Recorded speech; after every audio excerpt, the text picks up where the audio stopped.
तो last episode के and पे हमने देखा था कि एक सोल्जर जो होता है वहां पर लूनार फेरी के पास आता है और उसे कहता है कि मैडम वो लोग जो यहाँ से बचकर निकल गए उन सभी का क्या करें, क्या उनके पीछे जाएं और जाकर एक एक करके उन सभी को मार डालें। तो लूनार फेरी उसे कहती है कि नहीं छोड़ो उन सभी लोगों को, उन सभी को तो मैं बाद में मार सकती हूँ क्योंकि वो लोग कुछ ज्यादा कमजोर कीड़े हैं। फिलहाल के लिए मुझे एक और बहुत ही जरूरी काम करना। और इसी के साथ ही लूनार फेरी जो होती है वहां से आगे की तरफ बढ़ती है इस मैनर के अंदर जहाँ पर उनके फादर की कब्र होती है। तो वो जाकर उस कब्र को देखती है, उसके ऊपर जो उन्होंने कमरा बना रखा होता है उसको तोड़ देती है और साथ वहां पर कब्र की मिट्टी को हटाती है और उसके नीचे से बेका के फादर की डेड बॉडी को निकाल लेती है। अब जाके वो के क्योंकि हड्डियां बन चुका हुआ है तो उसकी हड्डियों को निकालकर एक थैले के अंदर भर लेती है। तो हमारी लूनार फेरी जो होती है असल में जहां पर इतना गुस्सा थी और अपना बदला लेने के लिए वो जहां पर बेका के फादर की डेड बॉडी को निकालकर उसकी हड्डियां निकालकर उसे डस्टबिन के अंदर फेंक देती है और फिर साथ ही वहां पर पूरी की पूरी फैमिली को पूरी की पूरी जो फैमिली के मैनर्स होते हैं उन सभी को आग लगा देती है, उन सभी को आग लगाकर राख कर देती है। तो लूनार फेरी कहते हैं कि इसे क्या लगा था कि ये इतनी आसानी से मेरे हाथ से बच जाएगा।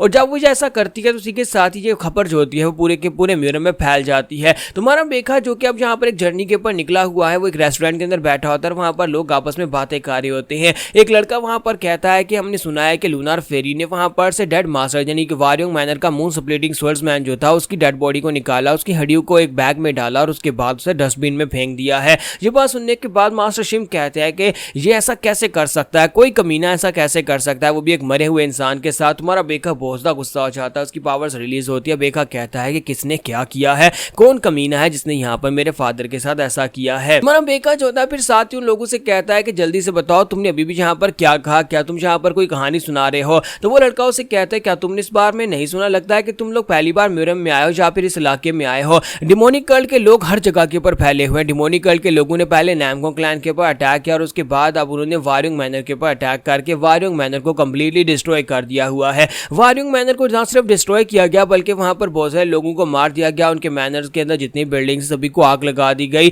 यहां तक कि नैमगोंग क्लैन के पैट्रियार्च मिसिंग है, उनके बारे में कहा जाता है कि नैमगोंग ब्योक जिन्हें स्वर्ड किंग भी कहा जाता है वो भी मिसिंग है और उनकी वाइफ मर चुकी हैं और उनकी पूरी की पूरी फैमिली पूरी तरह से डिस्ट्रॉय हो चुकी है। और अब यहाँ पर जो नई खबर सुनने में आ रही है कि मून स्प्लिटिंग स्वॉर्डमैन जिसने 20 साल पहले लूनार फेरी को हराने में मास्टर ग्यूक की मदद की थी उसकी डेड बॉडी को निकालकर उसकी हड्डियों को कचरे में फेंक दिया गया है, यानी कि उसकी डेड बॉडी को म्यूटिलेट किया गया है, जो कि एक बहुत ही गलत बात है। एक मुर्दा इंसान की इतनी रिस्पेक्ट तो की जानी चाहिए, सिर्फ वो सिर्फ डिमोनिक कमीने लोग ऐसा कर सकते हैं। तुम्हारा बेका कहता है कि क्या जोन्स क्या वो सारे के सारे मर गए, यानी कि क्या तुम यहाँ पर बता सकते हो कि वारियोंग मैनर के लोग जिंदा बचे हैं। तो उसे कहता है कि सर उनके बारे में इतना ज्यादा तो नहीं पता, लेकिन इतना पता है कि जोन फैमिली की जो मेन पैट्रियार्च की ब्रांच में से हैं वो लोग काफी बुरी तरह जख्मी हैं, लेकिन उनमें से ज्यादा लोग बच गए हैं, उन्हें जिंदा छोड़ दिया गया है। शायद उन्हें फिर कभी मारा जाएगा लेकिन फिलहाल के लिए वो लोग जिंदा हैं। लेकिन पूरे का पूरा वारियोंग मैनर जो है वो लेवल हो चुका है, उसको आग लगा दी गई थी जिसके बाद अब वहां पर सिर्फ और सिर्फ राख ही बची है। लेकिन अब वो दोबारा अपने आप को रिकवर नहीं कर पाएंगे, हो सकता है कि 10-15 सालों के बाद कभी जाकर रिकवर कर पाए। मास्टर शिम तो उनकी बातें सुनने के बाद काफी ज्यादा गुस्सा हो जाता है और उसे कहते हैं कि यंग मास्टर अभी यहाँ पर मुझे ऑर्डर दो, मैं अभी जाता हूँ, जाकर उस कमीनी जो भी लूनार फेरी है उसे ढूंढ कर लाता हूँ, उसका सर काट कर आपके पास लेकर आता हूँ। तुम्हारा बेका कहता है लेकिन तुम ऐसा क्यों करोगे।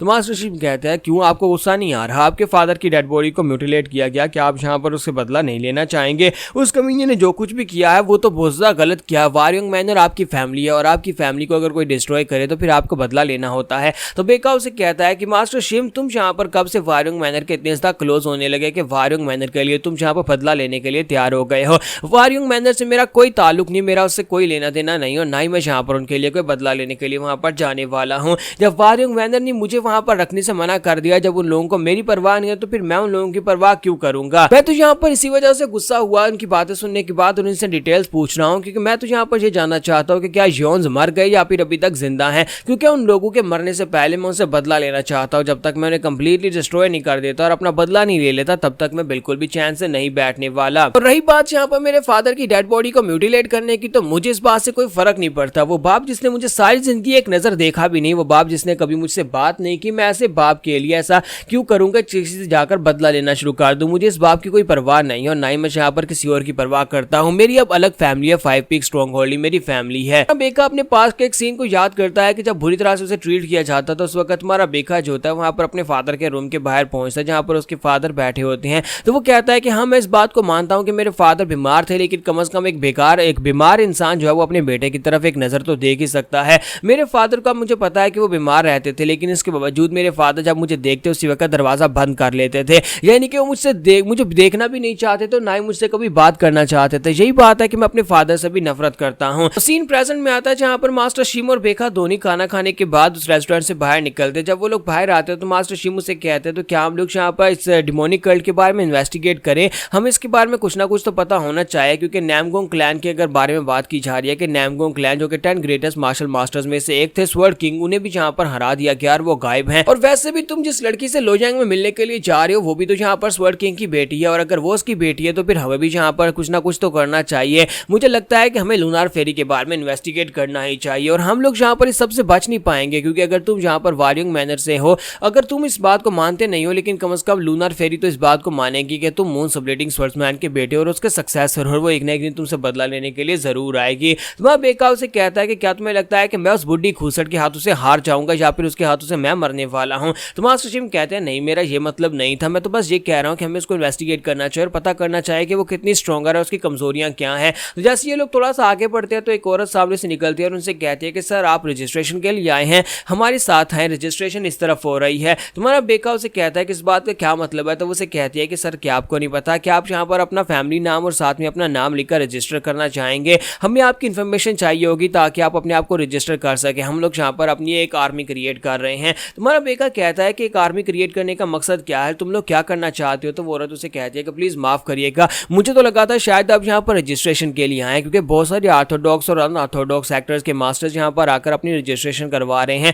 क्योंकि हम लोग यहाँ पर डिमोनिक कल्ट के खिलाफ फाइट करने के लिए आर्मी की एक टुकड़ी क्रिएट कर रहे हैं, और आर्मी की ये टुकड़ी जाकर डिमोनिक वॉरियर से फाइट करने वाली है। मास्टर शिमो से कहता है कि मुझे एक बात की समझ नहीं आ रही कि अगर हम लोग यहाँ पर ऑर्थोडॉक्स म्यूरियम के लोग होते भी तब भी हम लोग यहाँ पर तुम्हारे साथ आकर रजिस्ट्रेशन क्यों करेंगे? क्या यहाँ पर ये किसी किस्म का कंपटीशन टाइप है या फिर क्या है कि यहाँ पर सभी लोग पार्टिसिपेट कर रहे हैं? यहाँ पर हमें से क्या फायदा होगा कि हम लोग तुम्हारे साथ आकर पार्टिसिपेट करें? तो वो औरत उसे कहते हैं कि सर यहाँ पर तो और बहुत सारे लोग आ चुके हैं, सभी लोग यहाँ पर आकर पार्टिसिपेट कर रहे हैं, ये सभी वॉरियर्स हैं जो कि दूसरे सेक्टर से आए हैं, सभी लोग मिलकर डिमोनिक सेक्टर के खिलाफ फाइट करना चाहते हैं। हाँ, इससे आप लोगों को भी बेनिफिट होगा, इससे आपको पेमेंट मिलेगी। कहां से कहता है कहीं तुम लोग यहाँ पर कोई जंग तो नहीं शुरू करना चाहते? इतने सारे लोग इकट्ठे कर लिए हैं। तो वो लड़की से कहते हैं कि सर ये सब कुछ डिमोनिक कल्ट के कमीने लोगों की वजह से हो रहा है। पहले उन लोगों ने यहाँ पर नैनजैंग मर्चेंट यूनियन के ग्रुप को यूज किया और उसके बाद नैनजैंग मर्चेंट ग्रुप के लोग अब यहाँ पर हमारे खिलाफ हो चुके हैं, यानी कि अब एक मर्चेंट ग्रुप जो है पूरी तरह से यहाँ पर डिमोनिक कल्ट का गुलाम बन चुका है, डिमोनिक कल्ट का साथ दे रहा है। डिमोनिक कल्ट के कमीने लोग यहाँ पर उन लोगों को डरा धमकाकर अपने साथ मिला रहे हैं। वो लोग यहाँ पर इतने सालों से जो नहीं हुआ वो करने की कोशिश कर रहे हैं। म्यूरियम के लोग एक साथ एक दूसरे के साथ जुड़कर रहते थे, लेकिन अब वो यहाँ पर उनके बीच में क्रैक्स डाल रहे हैं और सभी को अपनी साइड के ऊपर कर रहे हैं, जिसकी वजह से